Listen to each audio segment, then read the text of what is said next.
Warning! We are about to spoil the film Double Indemnity. If you haven't seen the movie and plan on watching it, then click away now. Or if you've already seen it, or you just don't care, then please stick around. Keys, I don't know how much longer I have, but let me explain myself. See, it all started when my mom and dad met at the bar. My dad was very drunk. My mom was very drunk. They both went home. But then they ran into each other again, and as consenting adults, fucked each other's brains out. 1 hour later. You know, I'm only just getting to the fact that I met with Phyllis. And I'm starting to think I might not bleed out. I probably could have made it to a hospital by this point, or the border. But me and Phyllis saw each other on the train about 3 years before we'd actually meet. And in those 3 years...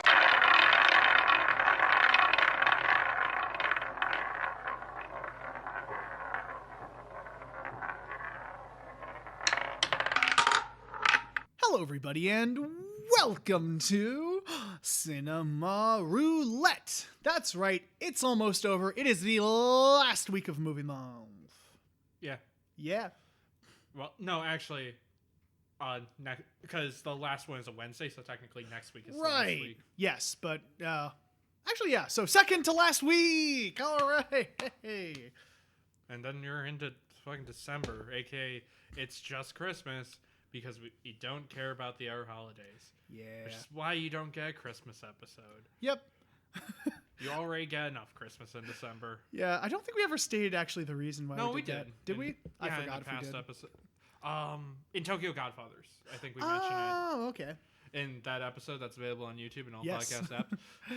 Just search Cinema Roulette. Oh wait, I said the title of something. Oh no, it plays Tokyo Godfathers. Play what? Plays the Tokyo Godfathers intro. Yes. No, it's not the movie. No. No, yes, that's a different movie. We are here for something else. Something far more sinister. Something far more black and white. All the Calypso drinks. Calypso lemonade. It's not sponsored. We don't have a sponsor yet, Justin. I don't know if we can legally make that joke. We can. I don't think there's anything against advertising it positively. Yeah, I was going to say they probably like free advertising. That's why on my Cam Tries, which you can view on... No, I'm kidding. But On my OnlyFans. Yes. But, yes, this is the... transitions are fun. 1944 noir Double Indemnity.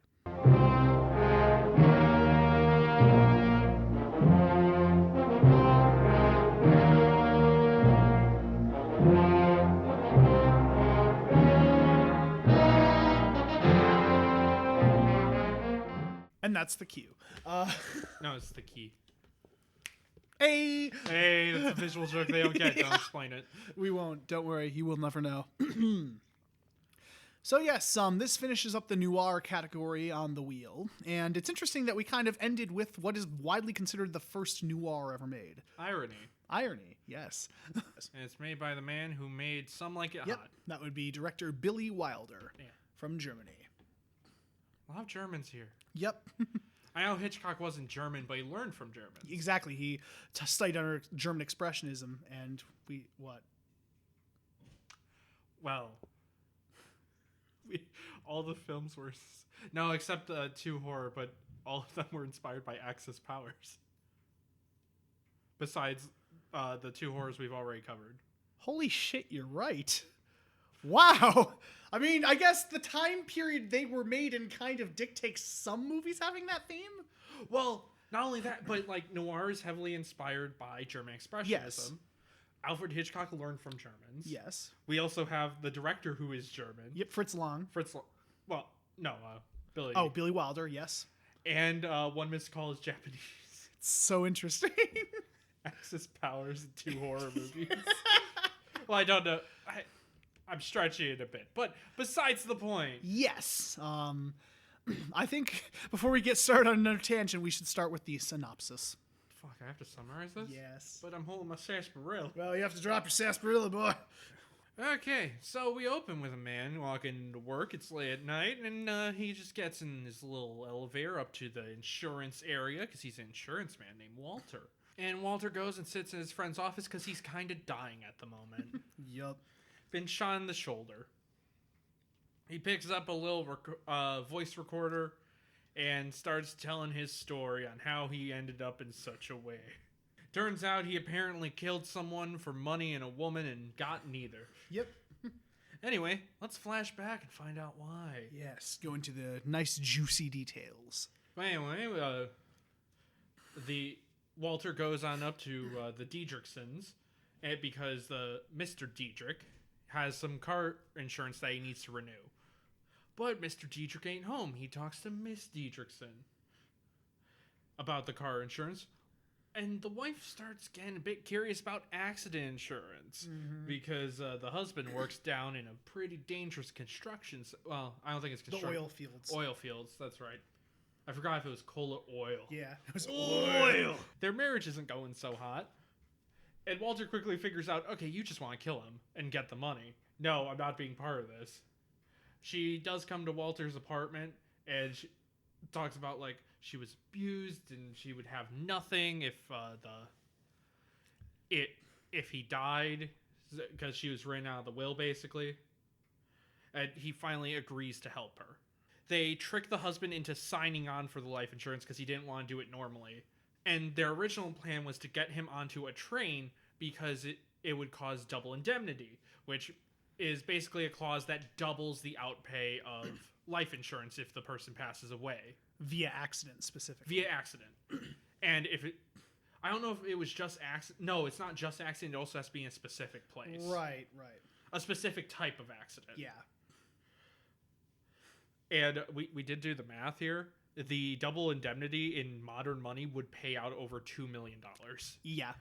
And the pay for this healthcare was only $3,000 a month, which for that payout, that's not bad. Honestly, yeah. Which also, why would you need double indemnity if it was already in modern money, $1 million? Yeah, I know, right? That was the equivalent of that. Well, because he got greedy, he's had the one line of where it's like, no, we're going all the way down the line if we do this or whatever. Okay. So, just greed, basically. But they were like, oh, we can't do the plan now. He's not going to go on the train. But then the husband decides anyway to go on the train, and he hurt his leg at work. Yep. So they quickly go through the plan. Walter sets up his alibis and then goes to meet with Phyllis. I'm pretty sure I said her name already. Yep, you did, Phyllis. Cool. And the whole plan here is to kill Mr. Diedrichson before they get on the train, and then Walter will dress up like him, go on the train, and then fall off the train. Yep, and then they'll replace where he is with the body and make it look like an accident. Yeah, which they do. They even have a moment where the car doesn't start, and it's like, oh, fuck, we're caught, but luckily it does. Fun fact on that later. And eventually, since Walter works at the insurance company, he meets with his boss because he signed the deal, and something seems fishy. The boss thinks it's suicide, but luckily his friend Keys is like, no, it wouldn't be suicide. Why would you do... Who's going to jump off a train to kill themselves at 15 miles an hour? Yeah, he was like, oh, there's all these people who kill themselves by jumping off buildings and who kill themselves by all these other means. But yeah, like jumping off the back of a moving train at 15 miles an hour. That's pretty lame. Yeah. So Keys helps get it off suicide. We also talked to Lola. Lola is the daughter, is Mr. Deakinson's first daughter. Diedrich, sorry. It's okay. Fucking Deke.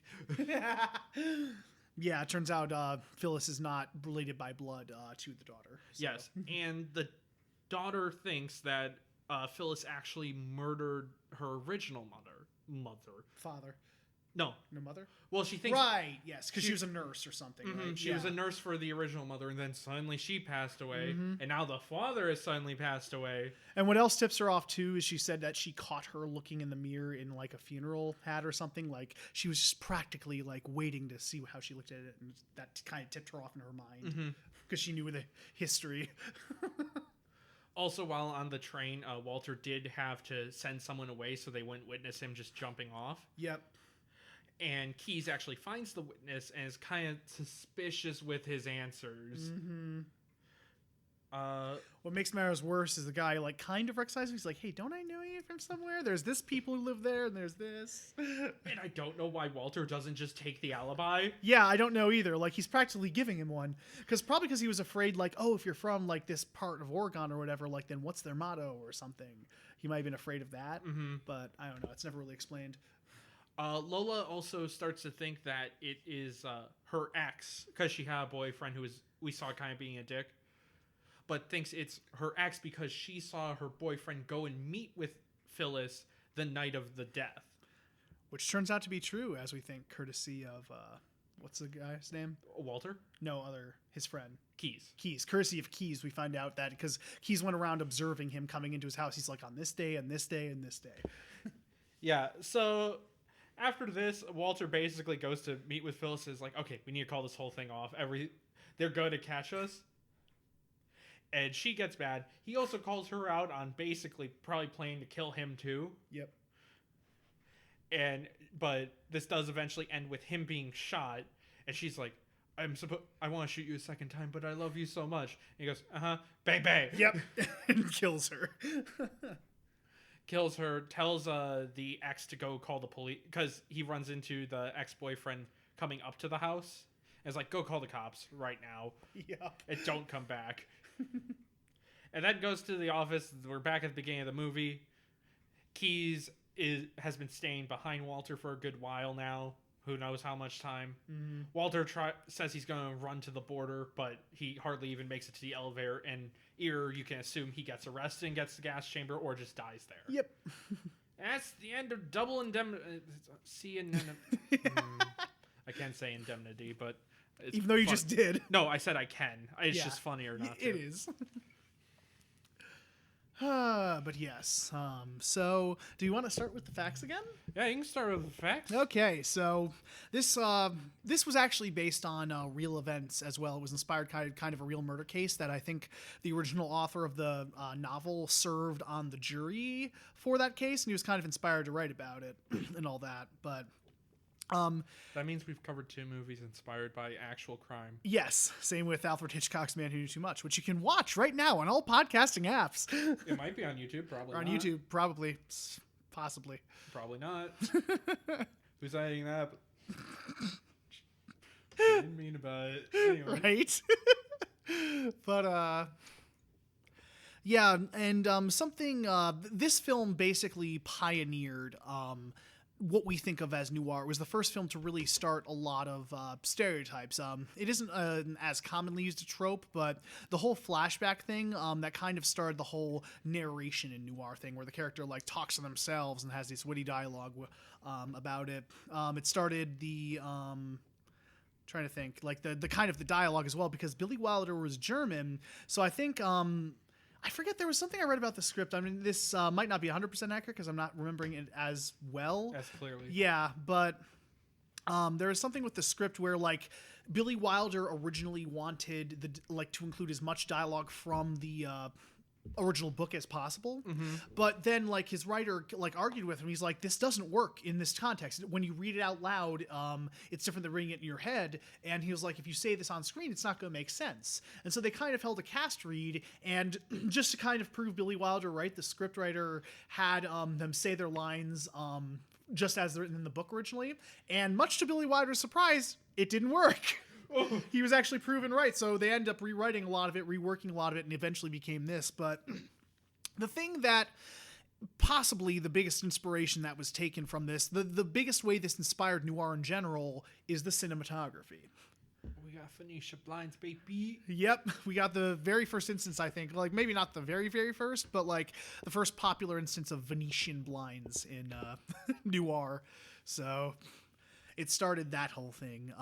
And just to get like kind of the look of the house, because we visit Phyllis's house a lot, and just to add from the griminess of it, because it was supposed to be very like sultry, very like, you know, I forget the exact word I'm looking for, but run down, kind of like that. I'll say a quick fact too. But yeah, they instead of her natural hair, they made her wear this blonde wig that looked kind of fake. And some people criticized that, but Billy Wilder said that was going for it to like kind of add to that she's a liar. Yeah, she's a liar and like all that. And is like basically all surface and there's no substance basically. But in order to grime up the house as well, he would kind of like take the ashtrays, flip them over, dirty it up a little, and then they apparently blew aluminum particles into the air to make them come down, kind of look like it was like all dusty and stuff. So Barbara Stanwyck. I was right about Barbara Stanwyck. Okay, cool. Probably my favorite fact about the movie is that scene Justin was talking about with the key turning, but the car doesn't start. That was not in the script as originally written. Originally, they just drive away and that's it. But Billy Wilder was going back to his car, and I think they were breaking for lunch or something.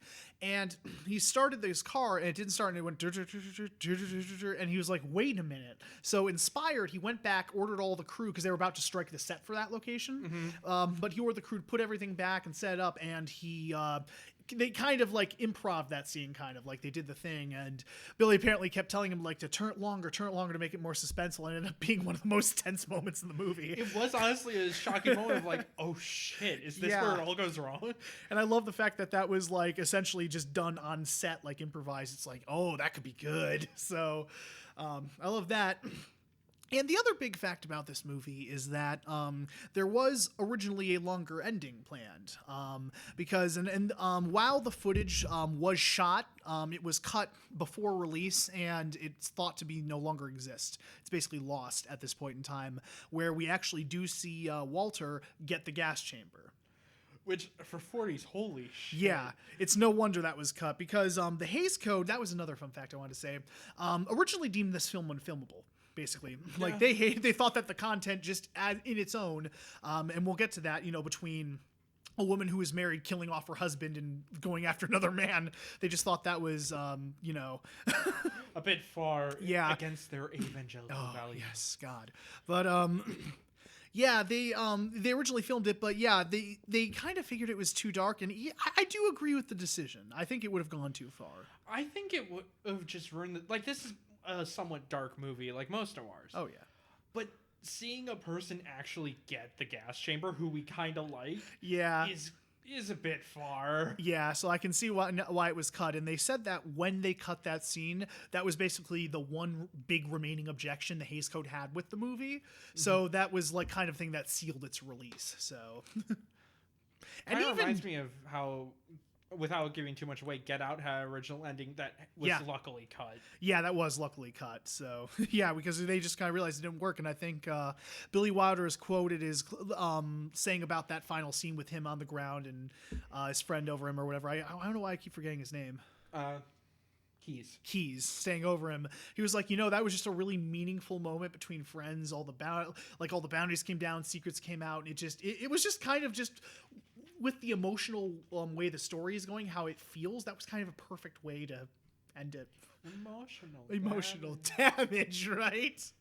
But yes, so but stills do exist of the gas scene, so you can kind of see how it would have looked like. Kind of, you see the set and like the actors around him and all that. So. And I think the people around him, because he saw him in the gas chamber, the people around him doing that were the people that were prepping him for the chair. Yeah, it was before they set off. Yep. But yeah. And about the movie itself now, so. I'll say my one negative to get out of the way. I don't like that it opens at the end. Yeah. That takes a lot of the tension out of the story, since we know it's all going to screw up anyway. Yeah, exactly. And they kind of say straight away, like I think they don't leave enough to mystery, because if he had just been bleeding and said, oh, this is my story, but he straight up says, I did it for money and a woman, and I didn't get the money, and I didn't get the woman. Yeah. And that you kind of know then, like, okay, well, they're going to lose in some way. And I know the interesting part, it's kind of similar like to like a mystery or something, just seeing the details, like generally what happens, but as the details are revealed, more revealed, but which can be done well. But you're right, like I think just opening with the ending kind of lost a lot of it. So. Yeah, especially that line. It's like, it takes away a lot of that mystery of what happens in between. It's like, okay, yeah, they're gonna still do the murder. Yeah. Well, we know there will be a murder. We know the woman will betray him, and they're not going to get the money. Yeah, that's it. Or at least he won't get the money. Yeah, and I get it, because it is a genuinely awesome and memorable opening sequence, I think. But Yeah. the problem with it is it just does give too much away. And I get like him walking up to the house and going into it kind of wouldn't have drawn into you in as much. But at the same time, I don't know. It's weird, man. I'm actually really tempted when we watch American Ultra, because it opens at the end as well. Oh. I'm honestly debating if I think we do have a plan on one of the wheels, but when we do watch it, I'm tempted to tell you to close your eyes and then skip the first like 5 minutes. Really? It's that much? Yeah. Wow. It's probably a little less than that, but honestly, without that opening, the movie is so much better. Because you don't know what's going to happen. I know this is a bit of a side tangent. Actually, no, it is a bit of a side tangent, but I was trying to think if it was the ending, but no, I had a similar problem actually with the film that probably no one remembers, Tomorrowland, with George Clooney. I remember it slightly. Yeah. But that movie, the whole thing is George Clooney and the kid character or whatever that we follow are trying to find Tomorrowland. And it's this magical land and it's very mysterious and all that. But the problem is, in the opening of the movie, there is a flashback which is supposed to be George Clooney's character, and they show off Tomorrowland. So it kind of, like, I think the movie would have worked so much better if they had just cut that part, and then just, when you finally get there, it's like, whoa, but it ruins Or maybe the even mystery. just show a kid, like, only focus on the kid actor or whatever. But no, looking in amazement, and you don't get to see the Tomorrowland. But no, they straight up show off the roller coasters and the magic and all that going on. It's like, guys, man. And this just has a similar problem. Yeah. I don't feel like we need to censor that because that's literally the opening seconds of the movie. Exactly. But yeah, like besides that little caveat, I still really love the script. I think it's just the dialogue and how it's written and where it goes to I fucking love. Oh yeah, Billy Wilder's great with scripts. Yes. Because you had seen Some Like It Hot before this. Love Some Like It Hot. It's so good. Oh, that's one of my favorite classic movies. Yes, it's so good. We both highly, highly recommend it. So why didn't you cover it for Pride Month instead of some random movie no one's heard of? We didn't think of that, did we? No, we did. Did we? Yeah. Why did we decide? Just in favor of it, Fuck you. right? So yeah. Yeah, I love the script, and I just absolutely love the cinematography. Like that is it's one of my favorite aspects of it. Favorite aspects, as long as you don't focus like me on how tall walls are. Yeah, there are a lot of moments in this and a couple other classics that we watched where you can see the walls were just woo. They do clearly shoot when in Walter's apartment, actual apartment, because we get to see the ceiling. Yep, but yeah, whenever it's in Phyllis's house, it's very clear. Or The Office. Or The Office. The Office, yeah, right. Because Phyllis, they do kind of have the shot of the stairs, but we don't know if that was a different place or not. So, well, that would still be the family room is for some reason going up into the second just, floor. Woo! Yeah, right. And actually, at our old house, we kind of had that, didn't we? Yeah. Which was weird, but. Okay, so I guess it's real. Never mind. Yeah. Fuck me, I guess. But no, it is unrealistic because, 90% of houses don't have that. Or especially offices. That was the one where it's like, wow, my office goes so high. I guess you could try and say, like, oh, it's the top floor, so that's where it's stretching for the point of the skyscraper. Fuck you. No. No, it just looks dumb. Never happens realistically unless you're like fucking Bill Gates or something. I know it's expensive to use a ceiling. That's why movies took a while to, like, adopt that from Citizen Kane. But still, I will complain all I want. And yeah, it is really cool just to see kind of the origin of all the noir tropes. And now that you've seen some German expressionism, you can see how that evolved into noir, which evolved into that own thing. And even seeing further noir, you can see that some tropes haven't fully developed here. Like, yes, they had the Venetian blinds and whatnot, but the shadows weren't as stark as they are in later noirs. Yeah, because whenever it's in like Phyllis's house or like in an office, something is prime noir filmed, really dark, harsh shadows, bright lights, like strategically placed. But a big chunk of this movie does take place like outside and in different locations and stuff. Yeah. So, and it is like daylight when we, I mean outside for the most part. There's the one like nighttime one where he goes to like the Hollywood Bowl or whatever, but. Yeah, it's mostly the interiors that do that. But yeah, for noir, kind of like if you've seen, what was it, The Maltese Falcon, right? Yes. It's kind of just everywhere. Shadows, no matter where you're at. Or The Third Man. Right, The Third Man. One of the best noirs. Check that one out, too. One of the best movies to recommend. Absolutely. Yeah.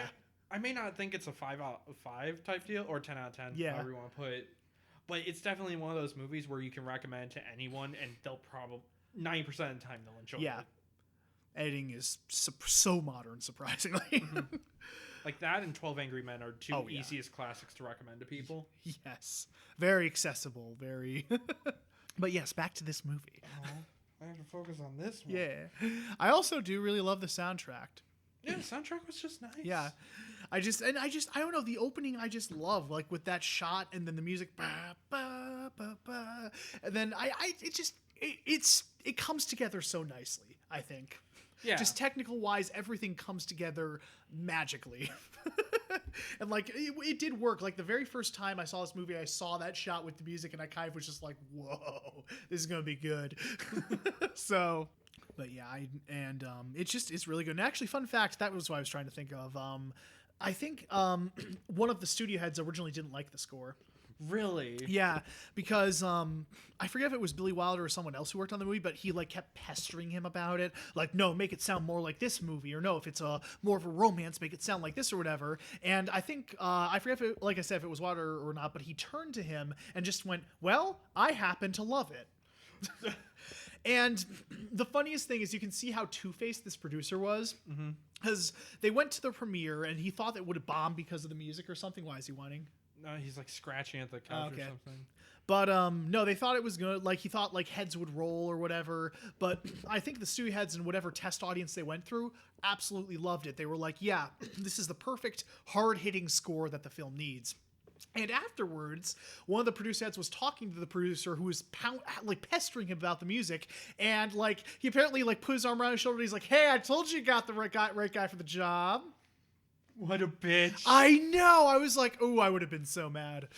Actually, the composer also did Ben-Hur. Oh, okay. Miklo Rosa or something. Yes. Yeah.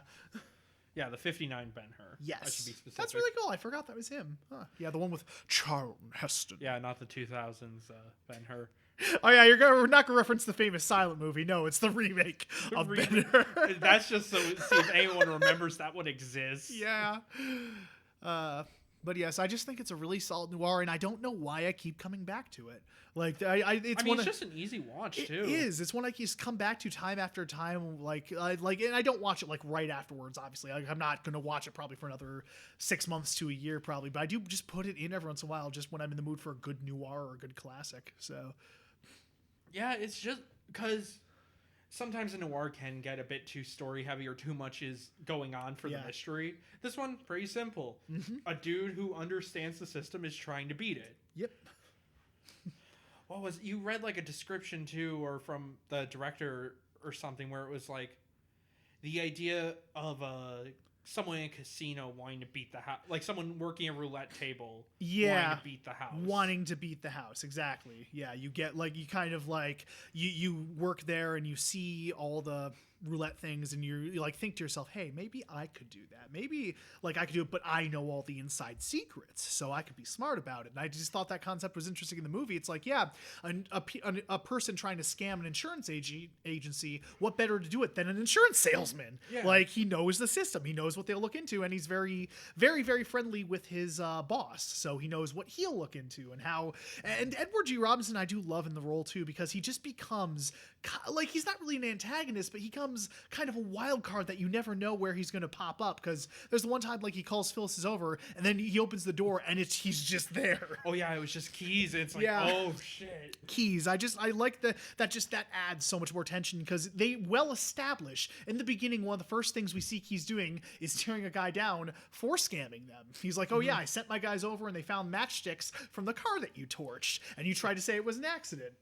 So we know that and he talks about his little man inside of him that, like, you know, his gut basically, that tells him when something's phony or whatever. He can just feel it, and so you know that he is going to be a big thing. And they kind of play with that too, because at first he doesn't believe him. He was like, as soon as I heard that, you know, I could hug you or something. But he was like, you were my biggest concern. So it's just cool, the kind of game of like, and you see him getting paranoid off that as well, which I really like. He was like, are you playing cat and mouse with me? I have to know. Well, if you're paying attention to the opening, you know Keys doesn't figure it out. Yeah, exactly. Which also which kind of again ruins that tension. goes back to that. Because, I mean, I didn't think of it till just now while Yeah. thinking in retrospect, but still, that opening gives away way too much. Yeah, I think like a line or two needed to be cut to add a little more mystery to it. Like, I think if you had gone into it knowing, just seeing that he had been shot and saying, "Yep, I'm about to confess it all," and just kind of leave it at that, it would have worked so much better. Yeah. But I don't really have much else to say on the Yeah, movie. so it's definitely a good thing. I think I would probably rate slightly higher than you would. So Yeah, I'd only say 6 out of yeah, 10, you'd honestly, say it's for fine. me. It's still a good like high 7. Not, I wouldn't say 8, but it's a high 7 for me. I still really love the movie. So I wish I was high at 7. right, But it's only 6. it's only 646, so that's still a possibility. Still possible. Hey.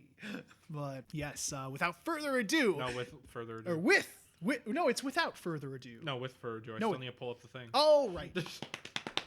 Now, without further ado. Now, without further ado, it is time to spin the wheel. We have how many slots are there, Justin? 8. 8 slots. 8 slots. I wonder what we could land on, audience. Look at that wheel there if you're on the YouTube version. If you're When on it the comes audio, out a year later. yeah, if you're on the audio version, you won't be able to see it, but look at that little wheel there. So many possibilities. And spin.